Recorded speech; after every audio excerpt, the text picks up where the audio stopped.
Hello, everybody. Dennis and Julie. Dennis Prager and Julie Hartman. Hello, Julie Hartman. Hello, Dennis Prager. Or, apropos of Dennis and Julie, shalom, Dennis Prager. That's amazing. You know, people write to me at julie@julie-hartman.com. See, I throw it out at the beginning of the show. Now I don't have to say it at the end. But they write to me and they address me shalom. They do? Yeah, and then they sign off adorable. Shalom. It's funny because I'm the Jew and I almost never say it, and you're the non-Jew and you I always love it. say it. It's so fun. Yeah, and as you know, I say Shabbat Shalom on Mondays. Correct, which only a handful of people appreciate how ludicrous that is, but that's what makes it funny. Completely understandable.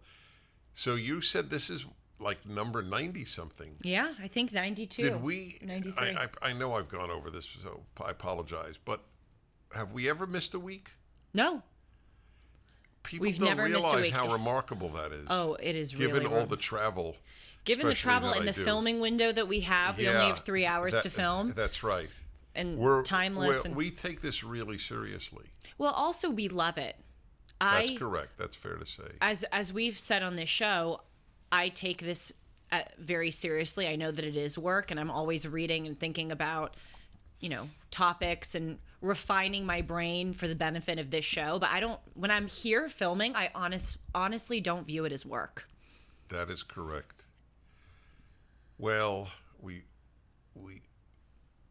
I'm only hesitating because I don't want it to sound again like, we're just saying how wonderful what we do is, but I'm not saying it in that way. I'm just saying how enjoyable. All right, we both love it. So a lot has happened. It is amazing. If we last recorded a little over a week ago, it is astonishing, certainly in my life, but I know in yours as well, but especially in mine. So I've been to New York. I spoke at Columbia University. And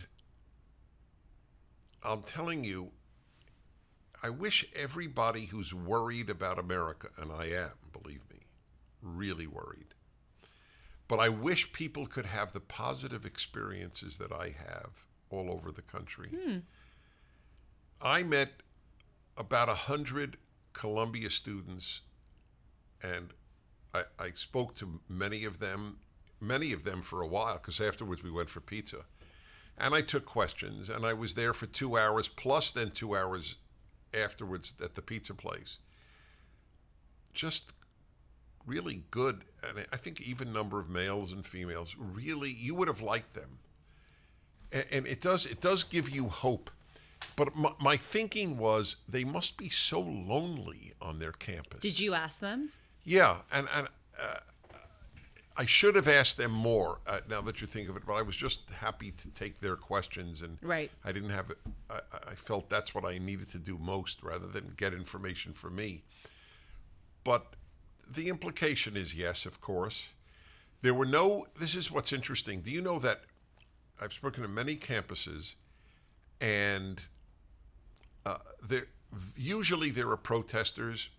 It's meaningless. It's not violent. It's not even screaming.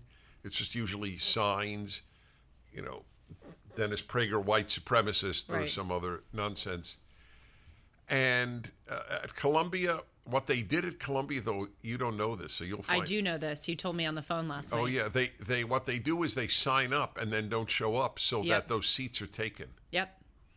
They did that at Trump rallies. I remember on Instagram seeing people posting, buy your tickets for the Tuscaloosa Trump rally. This was in 2016 and even in 2020, and then they wanted it so that all these seats were empty. So here's a good question: does our side do that?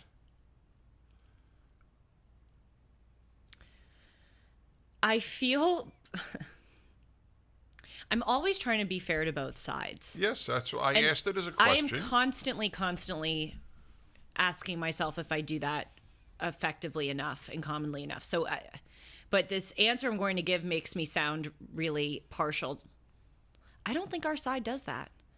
Yeah. I haven't seen evidence. My question was an open question. I know, not but rhetorical. I just want to make it clear I to the don't audience. think our side does it either. I don't just blindly go, well, of course our side would never do such a thing. Our side has a lot of issues.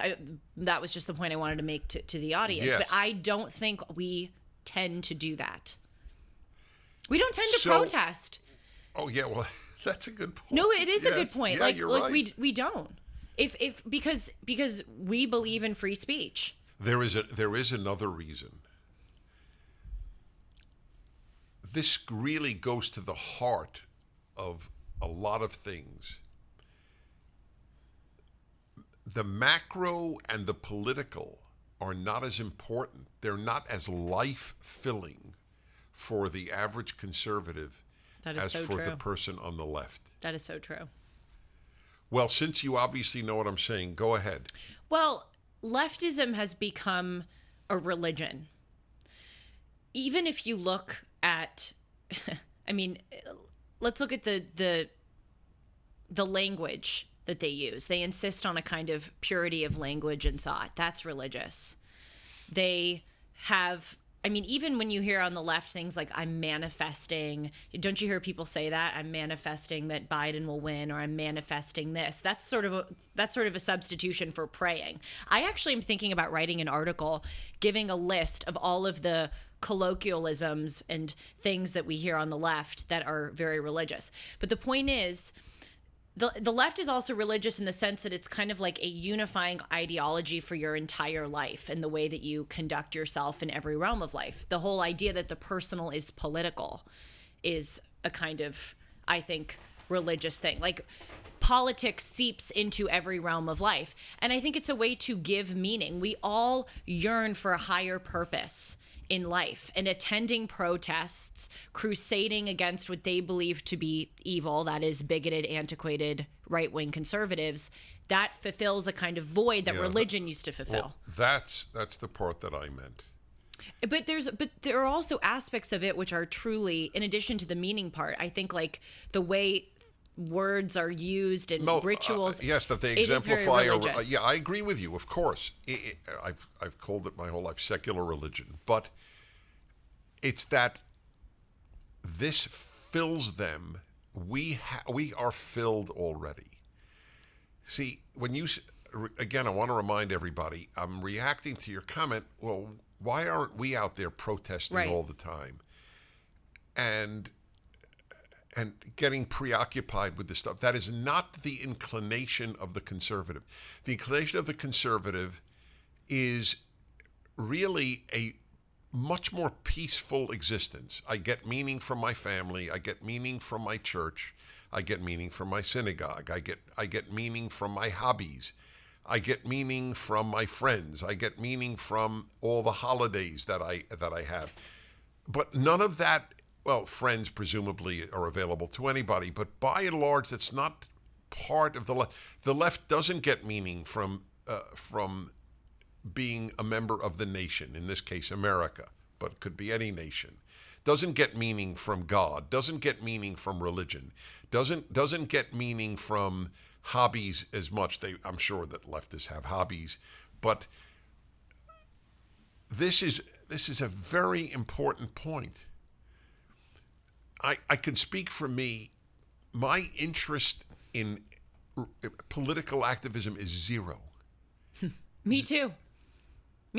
Well, we talk about that although we're conservative commentators, we really don't care that much about politics. We care about values and how values is affecting politics. Well, also, I'll go further just to tell you about you. The fact that you named your own podcast Timeless. Timeless is the opposite of the political. Exactly.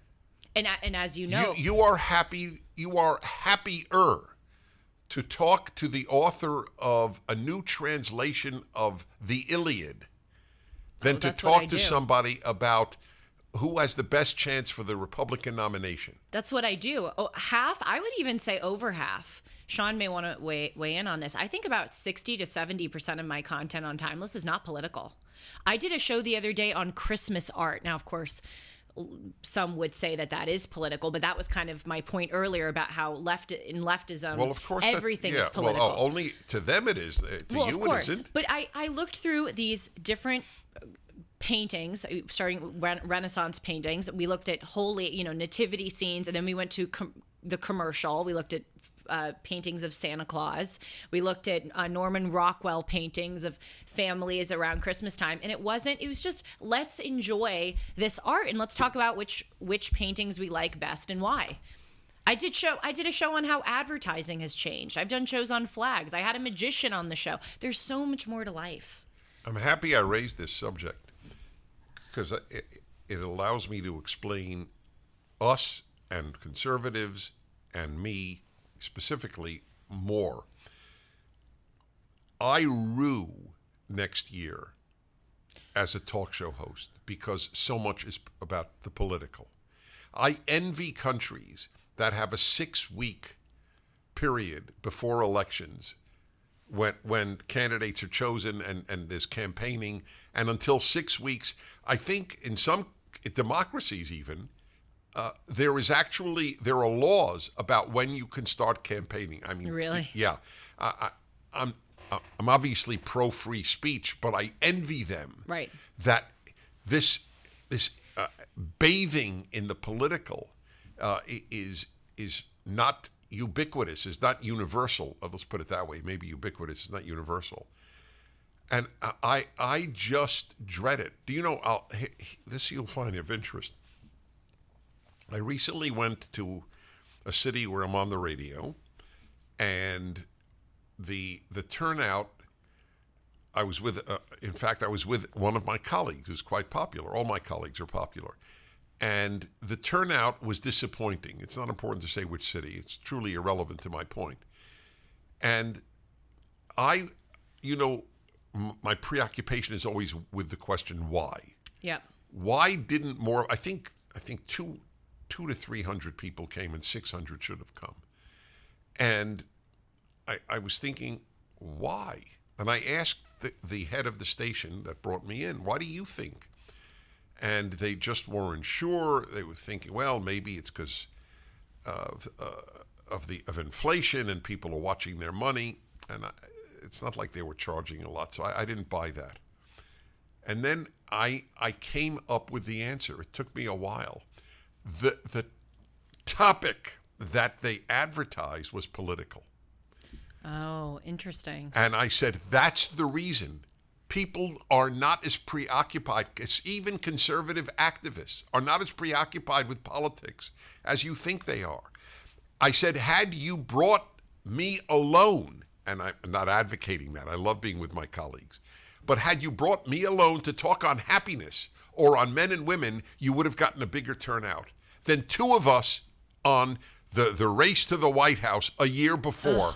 You know, it's so interesting. I hear that, like that term, the race to the White House, and I get this kind of like Pavlovian alert, like this. You heard me. I went ugh because yes.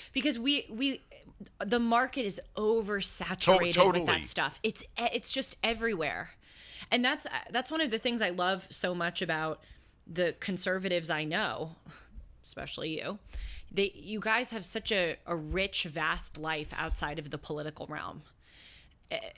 I mean, that is our life. Right, it is. What is the political is actually my a very tiny major part. work of the last 10 years is a Bible commentary. I know. Well, that's what I said to you. And I said, isn't it interesting? Because you have these works on happiness, a Bible commentary, why the Jews, or 9 questions people ask about Judaism. Bill O'Reilly, another, big conservative That's guy. right. He has all of these books That's on right. the Yes. Salem witch trials, the killing Right. of Jesus. Yes. It's the assassination of John F. Kennedy. And I Right. often encounter these individuals, and it really And blows that's me Bill away. O'Reilly, who is I known know. for political thought. I know. And I encounter these individuals and I go, Andrew Klavan is another one who's written, books on his faith. He's written books, or he's written, why am I forgetting? Fiction books. He writes and does so much outside of the political. Yeah. So and these are 3-dimensional exactly. textured people. It's a very interesting question. Who are their equivalents? Let's say there's Shapiro and there's Peterson and there's Prager and there's Rubin and there's Peterson's anher good example. He does right. No. So I'm just saying that's my point. So, well, it's part of my point. To get to my point, I want to ask a question. Maybe you have the answer. Who are the left-wing equivalents of those 5 names? I don't know.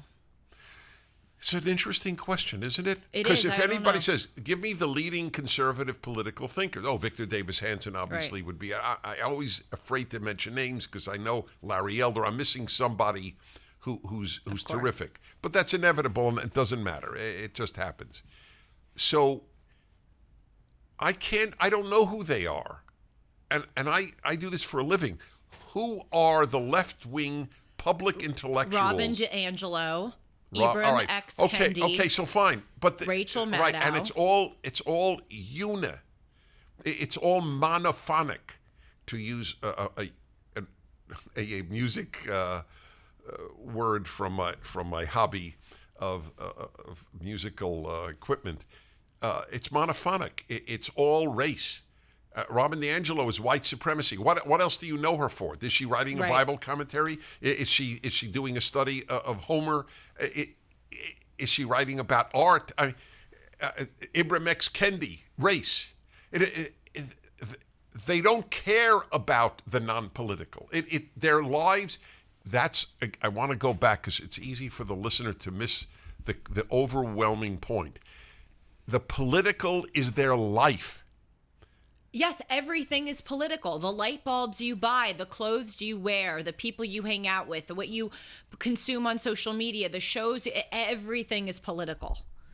And it fills their life. I have to keep going to that. Right. That's the point I want to make. Well, one of the things I really appreciate about Bill O'Reilly's books, and I have consumed them, I mean, they're once you read one, you just buy all the rest of them. But my 2 favorites are Killing the SS and Killing the Witches. About the first one is about the. How many of them have you read? I've read 4. Mm-hmm. And Killing the SS is about the Israeli government's heroic, if we can even, I mean, that is an understatement. Incredible. Capture of Eichmann. Capture of, yes, Adolf Eichmann and the other Nazi hunters who went to South America to try to find Dr. Joseph Mengele, the Angel of Death, and Klaus Barbie, and all these other Nazis who escaped to South America. That one is one of my favorites. And then Killing the Witches is another favorite. I actually interviewed him on my show about Killing the Witches. And what I really appreciate about those books, among many other things, first of all, they're such rich historical novels, and it reads like a thriller. Not novels.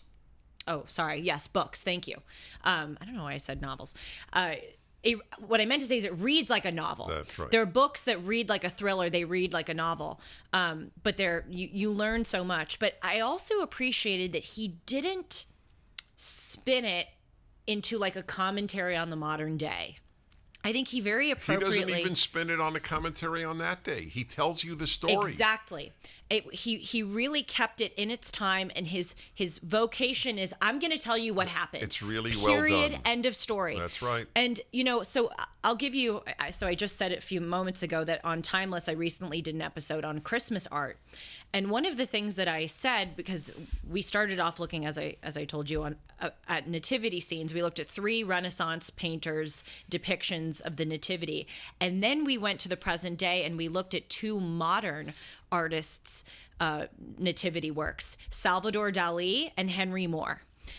Dali and Moore's nativity depictions, respectively, literally look like paint thrown on a canvas. It's like a modern take on the nativity. Henry Moore's is really dark. You can make out a lantern, but you can't really figure out what's going on in the scene. And then Salvador Dali's is literally like he took black paint and just threw it at the wall and is calling it a nativity scene.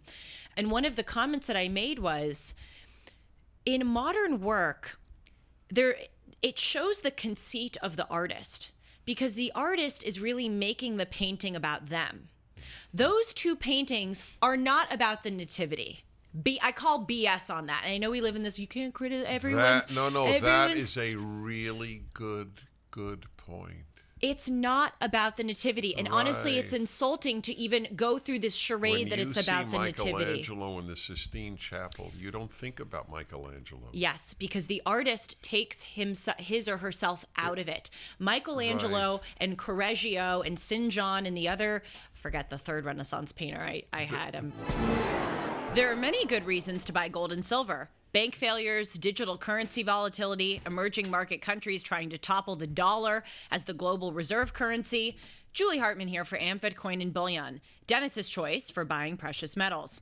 If you ask AmFed owner Nick Grovich to simplify the case for precious metals, he'll tell you when President Roosevelt recalled the gold in circulation and paid people with paper money, they received a $20 bill for a $20 gold piece. Today, that $20 bill won't even fill half of your gas tank, but the gold piece is worth about $2,000. Which would you rather own? Now, let's simplify the reasons to use AmFed Coin and Bullion. Nick's been in the industry for over 42 years, and he's proud of providing transparency and fair pricing to build trusted relationships. If you're interested in buying or selling, call Nick and his team at AmFed Coin and Bullion, 1-800-221-7694, AmericanFederal.com, AmericanFederal.com. But the painters I showed on Timeless, the Renaissance painters, Botticelli, Botticelli's Nativity was another one. They're making it about the scene.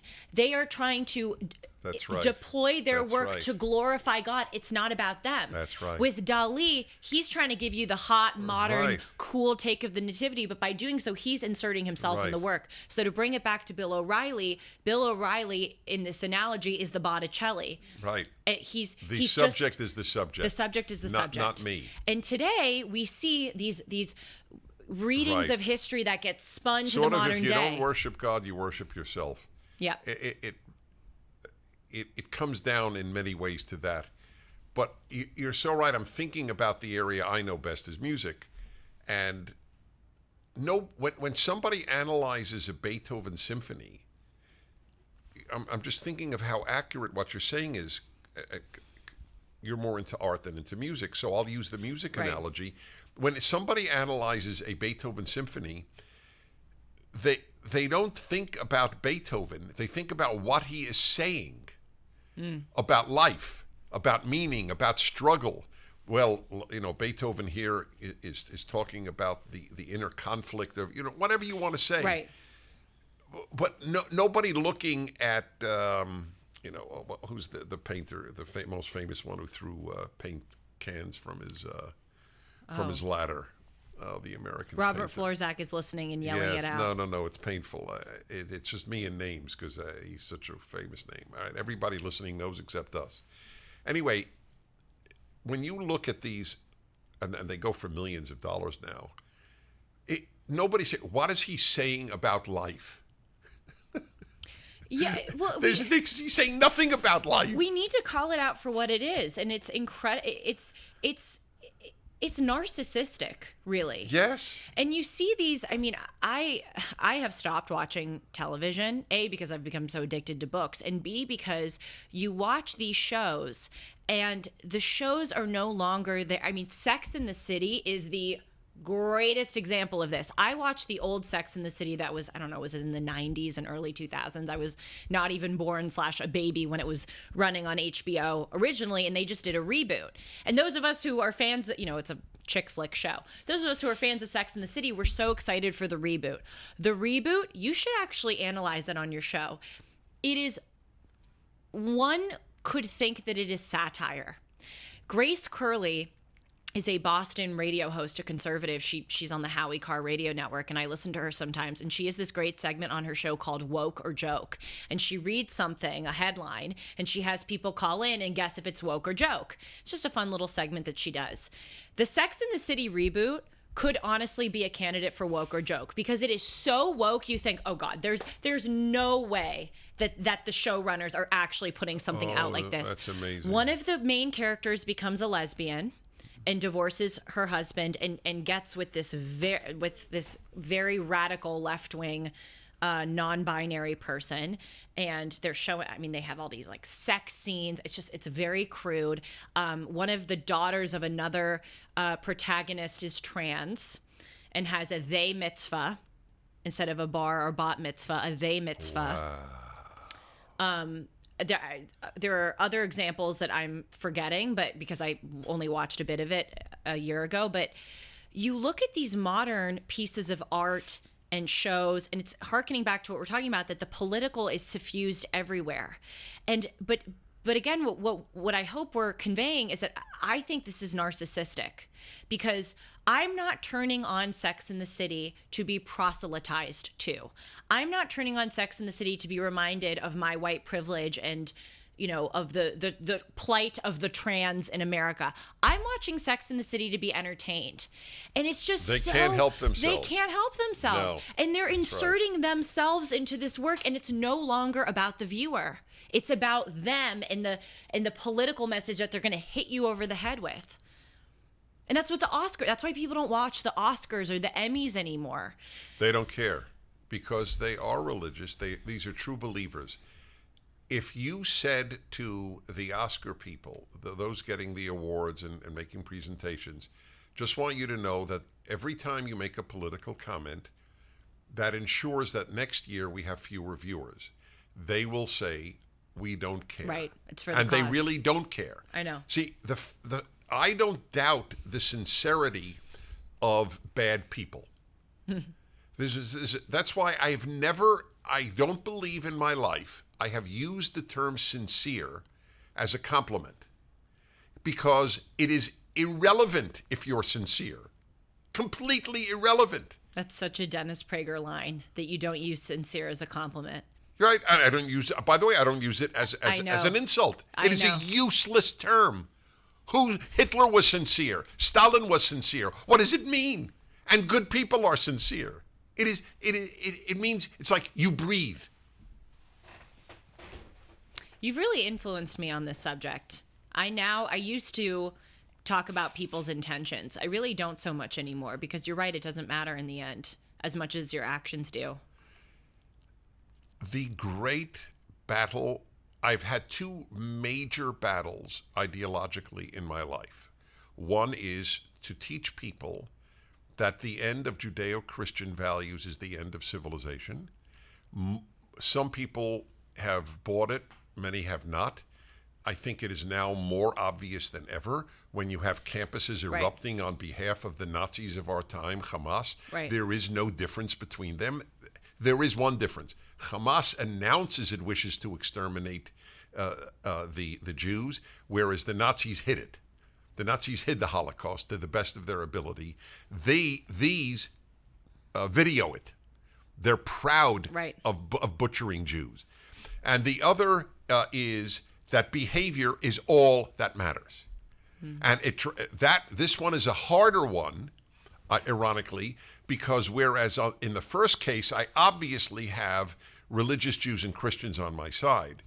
On behavior is all that matters, I don't have a lot of Christians on my side. And these are people I adore. This is not a knock on them at all. I'm just explaining. Right. I had a phenomenal talk with Eric Metaxas on his show at the National Religious Broadcasters Convention, the Christian Broadcasters, last year or earlier this past year. And it was to his credit, and I just had an evening with him in New York City just this past week. To his great credit, he listens.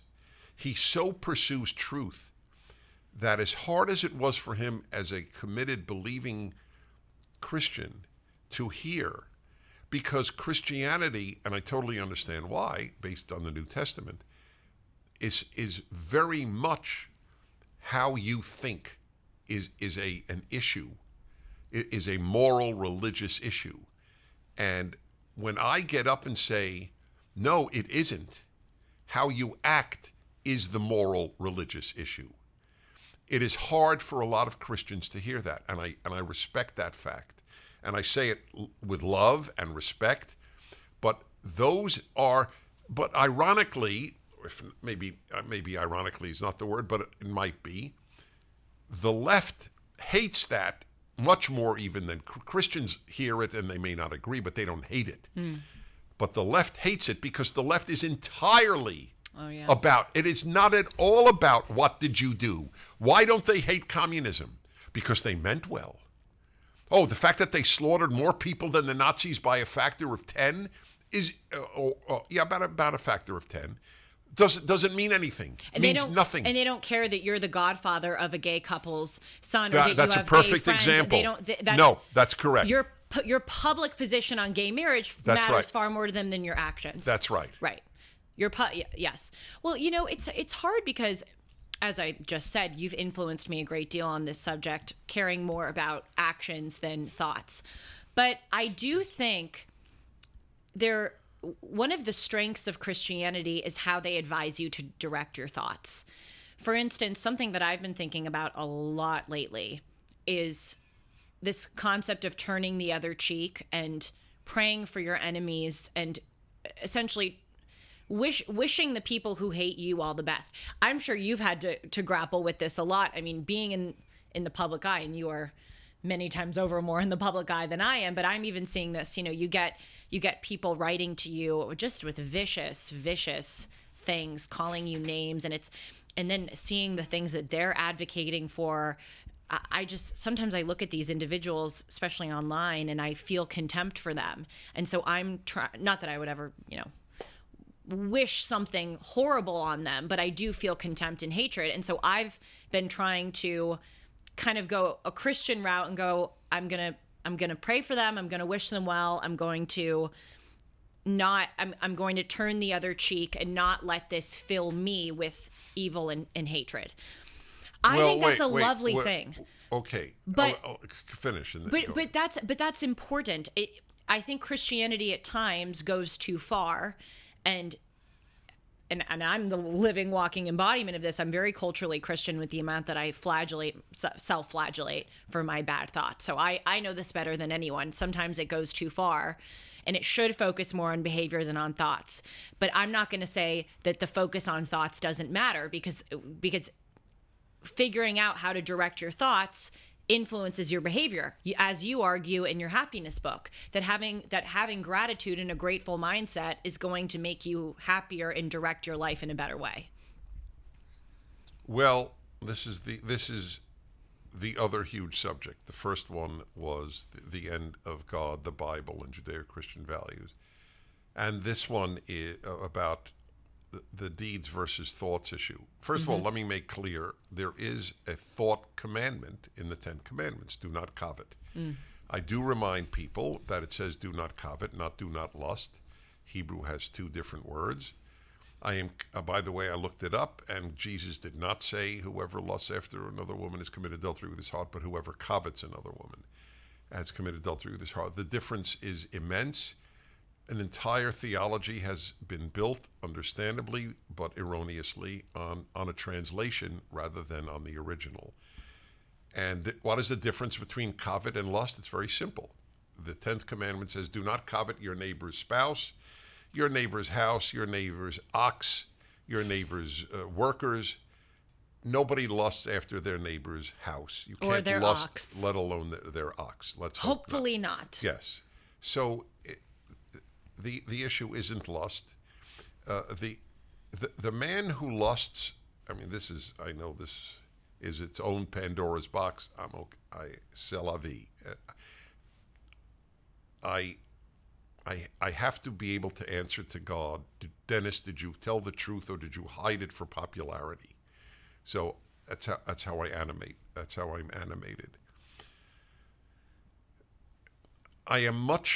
I trust much more the guy who lusts but knows I will never commit adultery because it violates God's will, and it violates my marital vows, and it hurts my wife and hurts my marriage and hurts my family, and it is just, you just don't do it.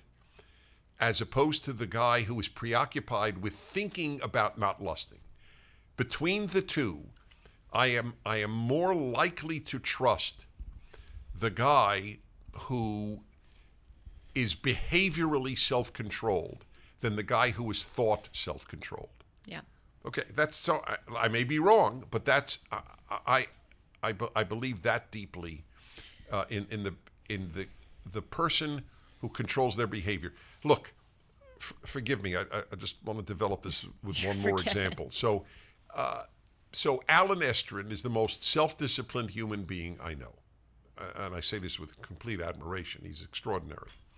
Among other things, he runs miles every morning. And and he eats only healthy food. So when I ask him about the food, for example, so Alan, do you miss sweets? He goes, Dennis, if I could, I would have an entire apple pie. Not a slice, not a half. Alan, have it. Okay. He's done so much. So does Alan control his thoughts? No. He lusts after apple pie. Forget the sexual arena, which is filled with emotion and religion and a whole host of things. Let's take food. If you lust after food and don't eat it because you know it's not good for you, why is that not admirable? It's very admirable. Right, exactly. And now you could say, well, isn't the ideal that you don't even lust after apple pie? Well, that's ridiculous. Well, that's my point. No, well, I okay. hear you. I totally hear you. I agree with you entirely. And I think at times Christianity goes too far by policing your thoughts. Ultimately, your behavior is what should be policed. And I agree with you that, like, I admire an alcoholic for not drinking far more than I admire my friends who do dry January. Right. Because they are thinking about it all the time and they are battling something, and yet they behave in a certain way despite that battle, and that is what makes them very noble. I totally hear you on that. However, I do think I think that Christianity does go way too far with this, but I think one of their strengths is, again, the way that they encourage you to direct your thoughts. Not in every arena, but especially with the kind of the worldview of, you're going to have temptation. You're going to have people treat you unfairly. You're going to have people be mean to you. You're going to have challenges. You're going to have to do things that you don't want to do. And you need to be able to overcome that and be the best version of yourself that Christ would want you to be. I just look at that, and I know you agree with me on this, and it is so antithetical. In fact, it is literally the reverse negative image of the kind of thinking that leftism encourages. Leftism says, a la Maxine Waters, get in their faces. If you have an enemy, or if you have someone, with whom you disagree, create a crowd around them, make them feel unwelcome. If you have a temptation, living life is fulfilling your, you have a right to be happy. You have a right to feel seen. You have a right to feel heard. If you want that chocolate cake, don't let the fat phobes tell you not to eat it. It's literally the way that Christianity instructs you to think is so the opposite of the way leftism instructs you to think. And for that reason, I really appreciate it. Look, the number of wonderful people Christianity has made means it must be doing something right. So I take that as a given, because there are so many wonderful human beings I know personally and know of who are Christian, especially today. The only thing that I would react to is your earlier comment. So, for example, pray for your enemies. Mm-hmm. So that's an interesting comment. So I've discussed this with Christians, and I'm asked, what is it you want me to pray for? Yep. And generally the response I got is, pray that they change their ways, pray that they repent, or even pray that what is ultimately good for them happens, but good for them might be incarceration, which I find that's a leap. But the first two, I get it. But for example, my view, when Jesus says, turn the other cheek, okay, I explain it, and it's interesting because I will be doing with Jordan Peterson again the four Gospels. Ah, that is so cool. Yeah, that'll be fascinating. Really, really cool. So I have always understood that as micro. In other words, in my life, and by the way, I have more or less tried to live that. People in my life who have hurt me, I don't know about turn the other cheek. I don't say now strike me on the other cheek, and I don't even think he meant that. But I did not declare war on people in my life who have hurt me. But there is a time to declare war. Yes. So what should I pray? So I'll ask you, since you raised the issue as something you find very admirable. So should the good people of the world, and specifically should Jews and specifically should Israelis, pray for Hamas? Yes. And, I do. And the prayer should be... But here's the... What should the prayer be? I hope that they wake up to their evil and cease their evil. Okay. So we all want that. Right. Okay. But until they do that, do I have any other prayer? MyPillow is excited to bring you their biggest bedding sale ever, just in time for Christmas. Get the Giza Dream bed sheets for as low as $29.98. A set of pillowcases for only $9.98. Rejuvenate your bed with a MyPillow mattress topper for as low as $99.99. They also have blankets in a variety of sizes, colors, and styles. They even have blankets for your pets. Get duvets, quilts, down comforters, body pillows, bolster pillows, and so much more, all with the biggest discounts ever. They are also extending their money-back guarantee for Christmas until March 1st, 2024, making them great gifts for your friends, your family, and everyone you know. So go to MyPillow.com and use the promo code Prager or call 1-800-761-6302, and you'll get big discounts on all MyPillow bedding products, including the Giza Dream bed sheets for as low as $29.98, and get all your shopping done now while quantities last. Do I have any other prayer? Of course. I mean, here's the thing. I don't think that is adequate. And one of the criticisms that is just pray for your enemies. One of the criticisms of Christianity that I often hear, and I have to say it is a very legitimate criticism, is that Christianity may not be the best at scaling up. As you just said, on a micro level, and especially in the West when we're, not battling Hamas every day, in the realm of people, writing a nasty comment to you on the internet, a friend betraying you, it's a very good framework to deal with those things. But yes, we cannot build a society off of turn the other cheek and love the enemy. We have to build a society off of you prosecute and punish the enemy. You levy consequences on the enemy. You give them a fair trial. You treat them fairly within, the bounds of reason, but you don't turn the other cheek. So I hear you on that. But I think praying for your enemy doesn't mean that you just pray and then you kind of leave it be. I think you can both pray for your enemy and exact consequences. So I think you can both pray for Hamas.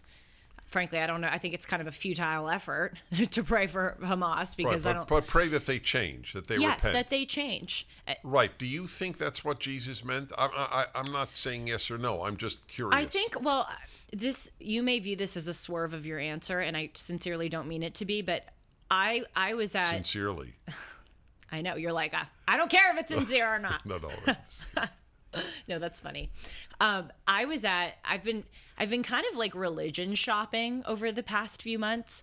I'm open with you and I'm open with the audience about most things, by the way, but on this subject of religion, that I would call myself an ethical monotheist, but I don't really know what kind of religious home I have. And so I'm finding that, and I'm just trying to learn. And I went to a Catholic church because I was baptized as a Catholic, and I spoke to the priest about a situation that I had where someone said very unkind things to me, and it hurt me. When did you do this? Oh, this was a few months ago. Really? Yeah. I didn't know. I went to mass with a family friend, and then afterwards I went up to the priest. He baptized me, and I said hello and kind of reintroduced myself. And I've seen him over the years in our town, but I asked him for advice on this subject. So for advice, or were you in a confessional booth? No, I was not in confessional. I've never done confessional. Okay. This was just standing after the church service, and I told him. You know what it's called, by the way? What? It's a sacrament, of the Catholic Church. But it's not called, it's the sacrament of reconciliation. Yeah. Interesting. I have thoughts on that, by the way, but I digress. So I was talking with the priest, and I told him about this situation, and he said, predictably, pray for your enemies. And I said, why? And he said, because of what it will do to you. And I thought that was a really interesting answer. Frankly, it kind of surprised me that this Catholic priest was instructing me to kind of do something for others, i.e. pray for them, because of what it would do for me. But wait, you didn't answer my question. Well, maybe I didn't ask this to you now. I asked it earlier. So when the priest said, okay, am I interrupting? Because I have two questions, but if you didn't finish the thought, I'll just, frankly, bingo, Dennis and Julie, I forgot the original question that you had just asked, but the point that I'm trying to make is that... Well, we are partially asking, what are you praying for when you pray for your enemies? That is one of the issues on the table. I don't know if we moved on from there. In that specific case, I prayed for the fact that they would, as I know this sounds very trite, but have their evil and anger that they feel for me and my work to be mitigated, and for them to not be corrupted by such a terrible worldview and way of living, so that the Christians, and they were very committed Christians who fought the Nazis and the Japanese fascists in World War II. So when a Christian who stormed Normandy Beach, yes, to kill Nazis, what did it mean to both kill a Nazi and pray for the Nazi? And it's not a challenge. But I don't know if that. I don't know, and you would know better than I would, because you're far more well versed in Scripture than I am. But I don't know if it's a binary. I don't know if I'm not saying it is. That's why I'm asking. I'm going to kill you, and I pray for you. But what am I praying? So that I go back to, what am I praying for? That you convert, but obviously I'm not giving you the chance. I'm killing you. I think in that situation, the person would pray that this would end, and that their actions on Normandy Beach would. I don't know if it's like praying for a specific person, but praying for the enemy, as in the case of this war and this regime in general. Can he pray that oh God, help me kill as many Nazis as possible to stop the gas chambers and to stop the torture of frankly, that's something I would have prayed for. Right. Okay. So then you're not really praying for the Nazis. You're praying to conquer the Nazis, to kill the Nazis. See, look, I want to make something clear to everybody listening. Long, long ago, I realized that I don't have to share all theology with terrific people. Right. This is a really important lesson. I have so imbibed it that it doesn't even faze me. But perhaps for others who Christians who really respect me, and there are many, thank God, and it's mutual. My theological questions have nothing to do with my assessment of you magnificent people often who believe differently than I on this matter. I'm only asking because I want to understand you, not you, Julie, you, right. You, these wonderful people in my life. There are people with whom I share theology and I'm not big fans of. Right. Look, I mean, I'll give an example because it's so, I know how big this is in many American Protestants' lives. They have a real problem with Mormon theology. And I tell them privately, it doesn't matter. Or at least to me, it doesn't matter. I have a problem with a lot of people's theology, but it doesn't matter because that's not how I assess people, even religiously. I assess people religiously by their behavior. And Mormons have made wonderful communities and wonderful families and contributed immensely to this society. Isn't that's my bottom line? Yes. Yes. You know, I hear you. I really do. And that sort of on a bigger scale, what does it mean to pray for instance, the Nazi who you are about to slaughter? and rightfully slaughter in the case of World War II. Right. That's right. In That's any what, case, so it's that's what I'm rightfully asking. Yeah. rightful to slaughter a Nazi. And does it conflict with praying that I kill him before he kills me? Right. I hear you on that. It's again. I don't think it's a binary that praying for your enemies means that you don't exact consequences. But I hear you that there's this kind of question of like what does it mean to pray for Hamas or for Hitler? Again, I think on a micro scale, it is a beneficial thing to pray for your enemies or try. And again, this is why I brought up the example of the priest at the Catholic Church who said, when I asked why, for what it will do for you. Again, that answer kind of surprised me because it seems like it's not about the other person, but maybe it's not about the other person. Maybe it's more so that you don't become like the other person, Like, right, but okay, so that's not a view I share. Right, but wanting the evil to be conquered, vanquished, and on more than a few occasions killed doesn't make you like them. But here's the thing. We're talking about this on a huge scale of Hamas, Nazi, evil. I hear you. Yes. On the personal, it's a separate issue. How many more children would speak to their parents if they adopted the pray for your parents? Right. Well, all right. So enemy, there's an interest. So here, this is really interesting. So that is correct.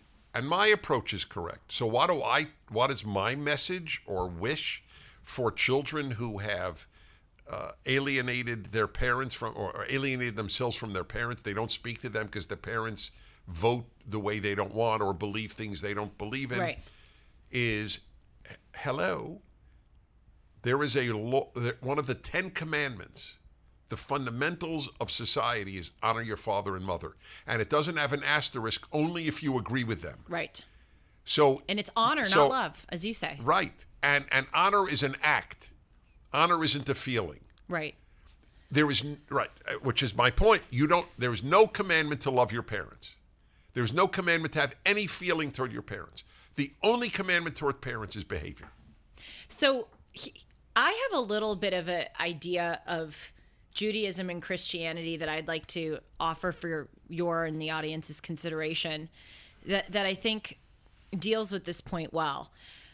I think that Judaism really complements Christianity and Christianity really complements Judaism, because I kind of view, like, in parenting, and you talk all the time about how teaching your kids self-control is more important than self-esteem, how being a disciplinarian is more important than giving them love. But you do need both. Using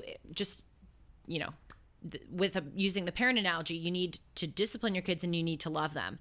And if I look at the Old Testament and the New Testament, I kind of look at them as like the two counterparts. The Old Testament is more, here's kind of the harsh rules of life. I think, as we were talking about Nazism and what does it mean to pray for the Nazis you're about to slaughter storming Normandy Beach, I thought about what is it? You would probably know it by heart. Chapter 14 or 15 of Genesis, when Abraham bargains God down. With Sodom and Gomorrah. Right. Where God is going to destroy Sodom and Gomorrah because it's an evil place. And Abraham says, what if there are 50 righteous 40, people, 30, 20, 10. And they get back down 10. Yes.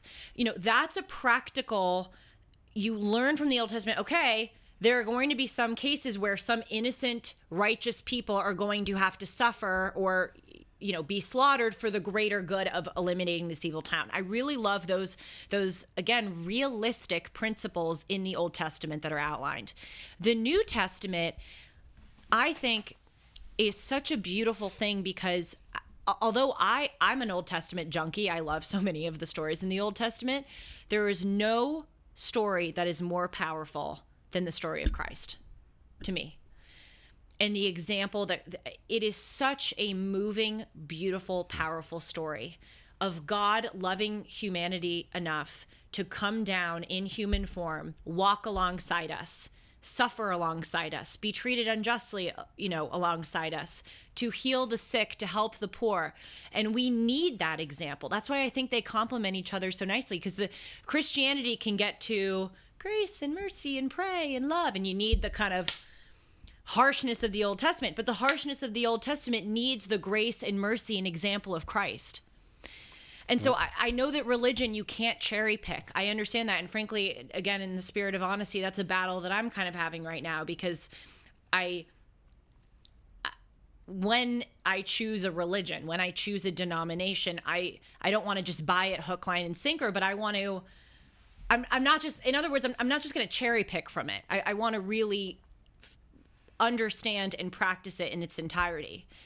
But if I can cherry pick for a moment, I do think we can take the pray for your enemies part of Christianity and balance it with the exacting. Who cherry-picked? The founders of the United States. Yes, they did. It's a very good point. This is the one Judeo-Christian country that was truly ever founded. These were Christians steeped in the Old Testament. As I've said 1,000 times probably, the only thing on the Liberty Bell is from the Torah. The Harvard, when in its better days, you had to study Hebrew to get a BA till 1800.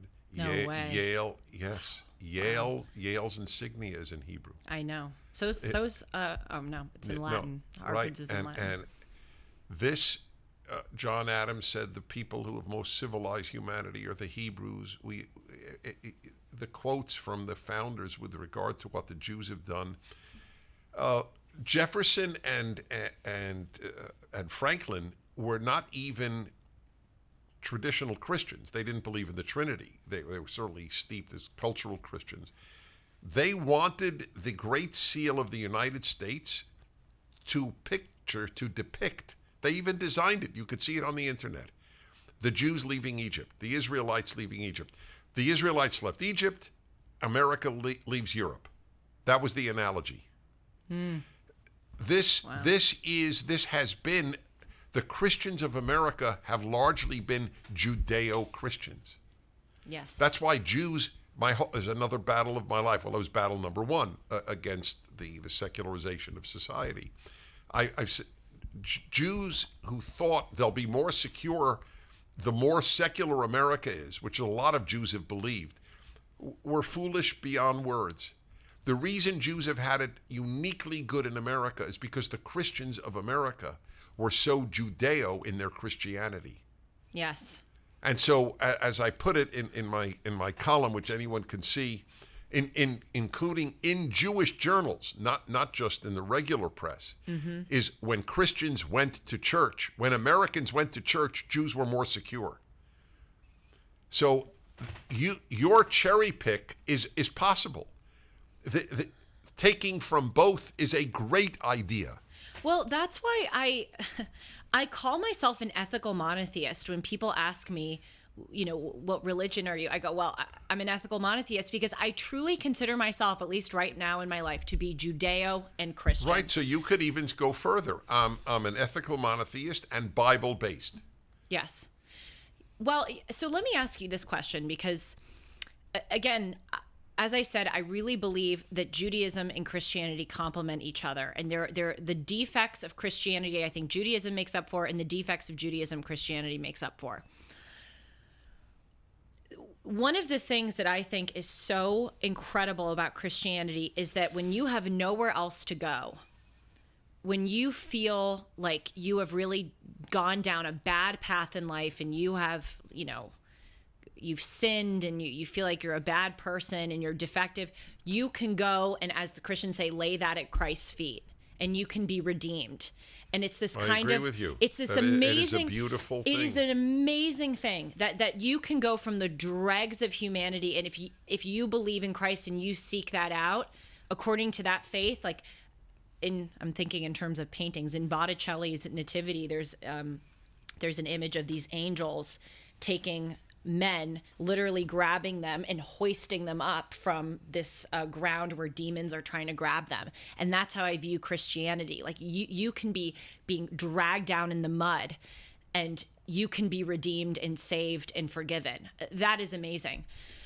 Because if there's one thing about human nature that I've observed is that sometimes when you think I've done poorly, your instinct is not to go, why don't I make it better? Your instinct is to go, well, I've already messed up. I might as well, really say F it and continue into the drugs. I mean, I even noticed this when there's no hope for me. There's no hope for me. I notice this when I eat. I know that's on a really small scale. If I, have a big dessert meal, I'll think, oh God, well, I just ruined my whole diet today, or I just ruined my whole exercise. Well, screw it. I'm going to go eat another cake, and then I'm going to have cupcake. That's kind of the human mindset. Well, I've already done wrong. I might as well just indulge. And Christianity moves you away from that. Is there a counterpart to that in Judaism? Is there a story or a kind of tenet of the theology that expresses that in the same way that Christianity does? Yes, and I'll give you examples. It's not as immediate or as central, perhaps, as it is in Christianity. I mean, you could literally step forward and accept Christ that afternoon, and that happens. Mm-hmm. And it does. It changes. I know that people have changed. Right. I was the cab driver like 35 years ago in some southern city. And I love talking to strangers, and I was talking to him about his life, and he said, he was about 50-something years old, and he was way older than me, and the point he was making was, I led a terrible life. It was drugs and sex and alcohol. I said, and what turned you around? It was Christ. And I believed it. And this Jew knew he was telling me the truth. There was not a doubt in my mind that the man was telling me the truth. This Christmas, the new film from director George Clooney arrives. It's a rag to riches absolute crowd pleaser based on the #1 New York Times bestselling book. The inspirational true story about one of the most difficult sports in the world, and the 1936 University of Washington college rowing team that competed for gold at the Summer Games in Berlin. It will inspire you. This team rowed out of need to eat, need to sleep. And it gave them an edge that captures the power of working together to overcome all odds while rowing for America. They don't make movies like this anymore, and it's filled with wholesome content that makes it the ideal multi-generational movie for the holidays. Joel Edgerton and Callum Turner star in this exciting and incredible story of courage, hard work, and determination, showcasing America at its best. Believe in each other. Believe in the impossible. The Boys in the Boat opens Christmas Day in theaters only. Get tickets now. boysintheboatmovie.com. Has Judaism turned people around? There's no question. But it's sort of a more laborious process. What is it? One of the most famous stories in the Talmud, which is the great book after the Bible in Judaism. So a pagan comes to two different rabbis, Hillel and Shammai, two giants who always disagreed with each other. And he goes, so... As you say, that's a mitzvah. Well, it's certainly, I would say, it's central to Judaism that you could differ and both be right in certain ways. Elu va'elu divrei Elohim chaim, they're both speaking the words of the living God. That's the motto. It's a beautiful motto. Anyway, so he goes to Rabbi Shammai and Rabbi Hillel, different homes, and goes, so what, explain to me Judaism while standing on one foot. And so Shammai actually hits him with his stick and says, what, are you kidding? I can't explain Judaism standing on one foot. Get out of here. Just not impressive, I must say. But the Talmud records everything that the people said. Goes to Hillel's house, and Hillel says, sure, I'll tell you. Do not do to others what you don't want done to you, or do not do what is hateful to you. Do not do to others. The rest is commentary. Now go and study. It's a very famous 3-part answer. The essence is ethical behavior. The rest is commentary. Now go and study. It's a great answer for Jews anyway. But in other words, you can't do it if you don't study. You can't just change overnight like that. That immediacy that I'm talking about, which does happen to people in accepting Christ, I have no doubt about it, like this cab driver. But you're right, that is not the mode of Jewish expression as much. I do want to tell you, though, I marvel at you so often, and it brings me incredible joy that you're in my life, as you know. Your understanding of that the two religions need each other. Oh, of course. Is very few people, well, a lot of Christians realize it. I don't think as many Jews do, though I've tried to teach Jews this great combination, this Judeo-Christian. There is a rabbi who wrote in the Times of Israel a piece. This is a nonsense term, Judeo-Christian values. By the way, a lot of Christians do that. I know. Oh, so but there are just as many voices on both sides who don't like that term, and I disagree. And the libs hate it. Huh? The libs hate it. Oh yeah, of course. Well, they hate it because they hate both. Yes, they hate both. Right. But it was. By the way, I looked up this rabbi. I always do that. I'm very curious because I'm almost always right. When they have a position that I consider truly absurd, they will have absurd positions on everything. Very few people only have one absurd position. To deny that there are Judeo-Christian values is absurd. It's just absurd. There isn't Judeo-Christian theology, but nobody uses that term. But there are Judeo-Christian values. And sure enough, the guy turns out to be a big leftist on every single issue. On trans, on global warming, on every, he's consistent along the line. But I'll give you an example you wouldn't know of where you hinted at it, but unless you're not as steeped in Judaism obviously as I am, so not yet. Right, you will be. God bless you. And so Judaism is both particular and universal because it's the chosen people. God chose the Jews and so on. But the whole point is that through you, all the families of the earth will be blessed, as God says to Abraham. Judaism is both. Mm-hmm. Christianity gave up ethnicity, gave up peoplehood. There's no such thing as a Christian people. There was a Jewish people, a Jewish nation, but there's no such thing as a Christian nation, Christian people. There's a Christian religion. And so Judaism needs the universal mission of Christianity, and Christianity needs to be rooted in a people. And I'll give you one dramatic example. Great point. Oh, well, I said there couldn't have been a way you would have thought of this. You have to have lived this as I have. But I'll give you a very dramatic example. I got started in public life speaking for Soviet Jewry because Israel sent me into the Soviet Union when I was 21. I knew Russian and Hebrew and Judaism, and so miraculously the Foreign Office learned about me through friends in Israel. And anyway, I was sent to the Soviet Union for a month. I came back to the United States and began lecturing 3-4 times a week about the plight of Soviet Jewry. At the time, virtually every synagogue in America had a sign in the front, "Save Soviet Jewry."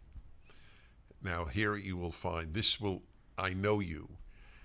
When you learn, you get excited. Oh, it's thrilling. You will find this fascinating. Virtually every synagogue, Reform, Conservative, Orthodox, had a sign, "Save Soviet Jewry," in the front of the synagogue. I don't remember a single church that had "Save Soviet Christians," even though Christians were hurt more than Jews in the Soviet Union. It's a very important point. Yes. It's because there's no Christian peoplehood. Mm. So you see the point of life, this is true for all of life. You pay a price for your blessings. It is a blessing, the universality of Christianity, right. But a price was paid. Because Christians generally speaking, don't care about fellow Christians as much as Jews care about fellow Jews.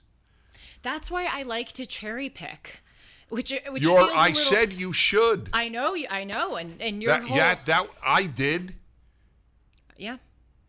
Yes, and one of the things, as I often say, I love about the introduction of your Bible commentary is that it's not proselytizing. You say, I'm not trying to make you a Jew. I'm not trying to make you a Christian. What I hope is that you will be an ethical monotheist. You will be someone who... Right. The God of the Bible, the God of the Torah is the person or the creature, the being you should follow.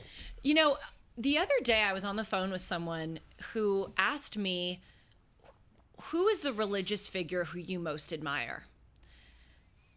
And I thought that was an interesting question. And I went through and I realized that there are many figures in the Old Testament who I admire, but they're not perfect figures. And that's part of what makes them great and real. You know, Noah, for instance, as you often comment, was chosen by God to be saved from the flood because he was the most righteous in his generations. Doesn't mean he was the most righteous person to ever walk God's green earth, but he was the most righteous at his time. There are things that I admire about Abraham, but Abraham is not always the most perfect figure.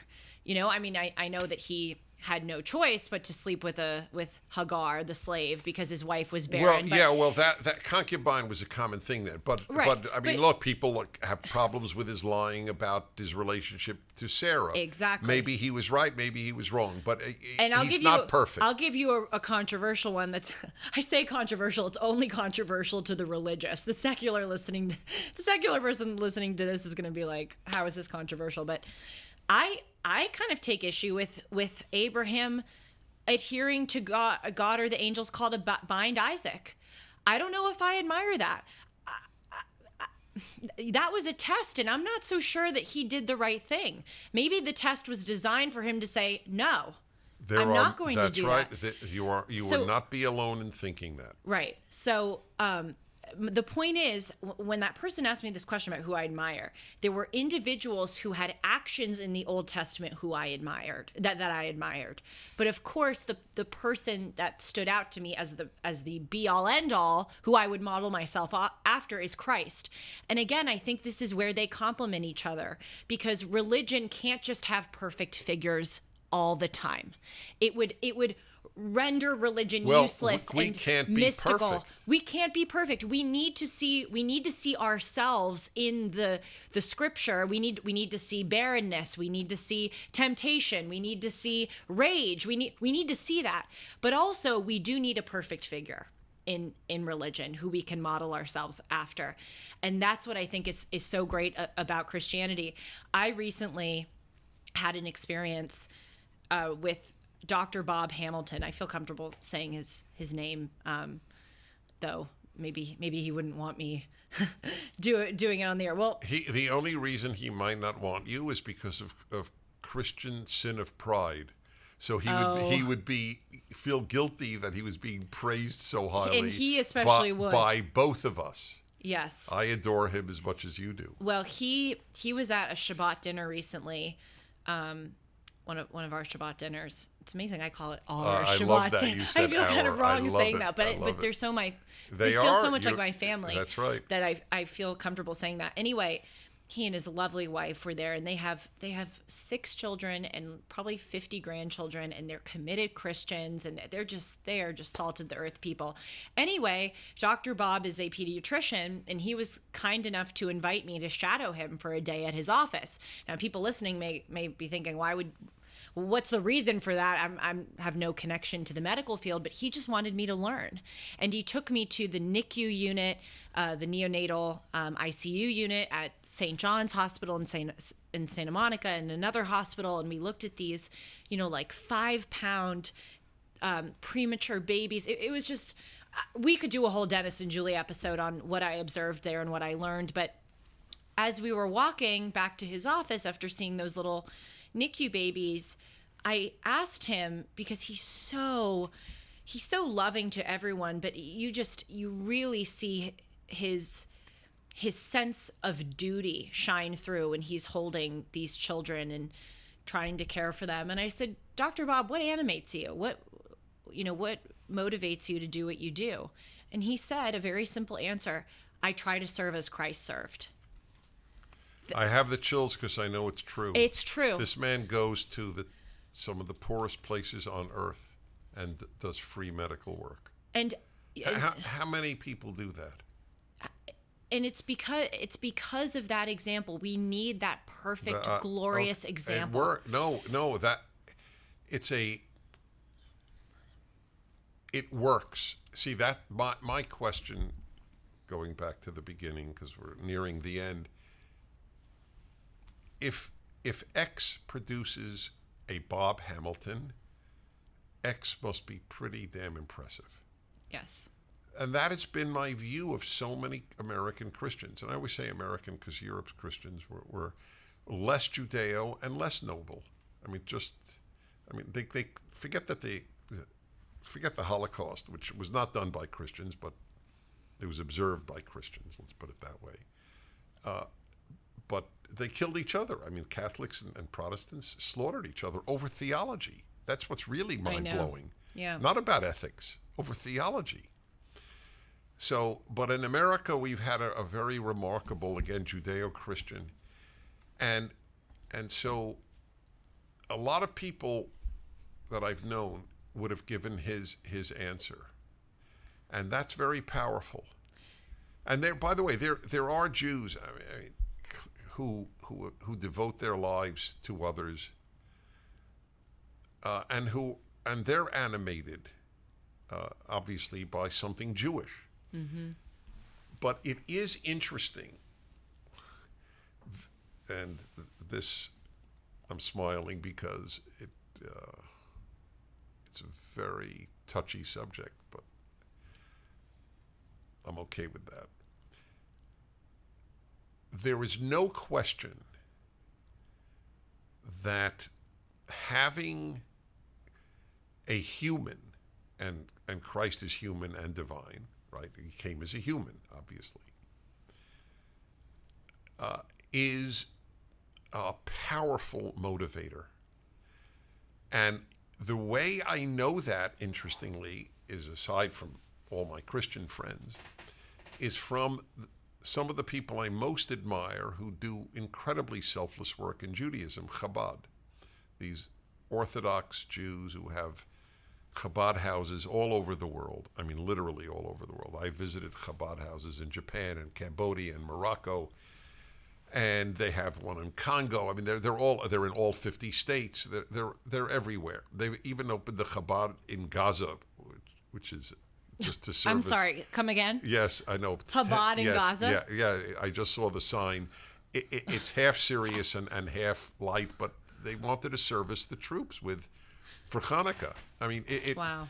But they are animated not only by the Torah, not only by Judaism, not only by Jewish law, but by their Rebbe.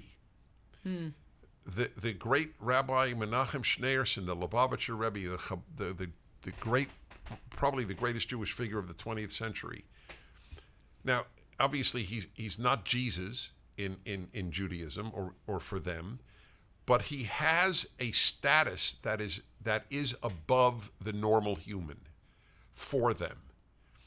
And I see how animating he is. These people, at the age of 25, a young Chabad guy and his wife, because you can't go as a single guy, you have to be married, will open up a Chabad house, let us say, in Pierre, South Dakota, where there are virtually no Jews. Or even more amazing, in Cambodia. And they will live there till they die. That is an incredible commitment to leave the world you know completely and just serve people in that area. But the animation is not just God, it is not just the Torah, it is the Rebbe, that figure. Yes. So I get it when he says, I want to serve like Christ served, quoting Bob Hamilton. Yep. That is a powerful force. Well, again, I know that we're close to the end, but I'll leave you with two thoughts. First, as you know, and many of the listeners know, I have a sister with very severe autism who has lived in group homes for about a decade now. She lived at home, and then she went to a school in Massachusetts, and then she's lived in group homes for about a decade. And we've had horrible problems with her care. And people have asked me, is there a theme, like with what constitutes a good caretaker and the bad caretaker? And it's really not so much a divide by race or by gender. It's a divide between religious and non-religious. That's right. The best That's correct. caretaker, and it is right, who serves my sister, is a devoutly committed Christian. Yes, I would like to ask people, if you had a sister like Julie does, yep, who could not in any way defend herself, can't even all. complain, doesn't speak, and you know, I have two caretakers for you. One is completely irreligious, and one goes to church every Sunday. Would you flip a coin? Yes, honestly, I should use it, and you should use it. Well, you should especially, because you have the answer. Yes, that's the first thing. And the second thing is, when Dr. Bob said that to me, it just hit me like a lightning bolt. And I thought, because as I've said on the show, I don't quite know what I believe. I believe in Christ and that he walked this earth and was a remarkable human being. I don't know if I believe in the resurrection. I don't know. I'm truly kind of in question mark land, and I'm not afraid to admit that. But I thought, you know what, Julie, you don't need to believe in Christ right now to learn from Christ and to try to embody his actions. And so I went home after he said that, and I started reading more of the New Testament and reading the passages of him touching the sick and healing the sick.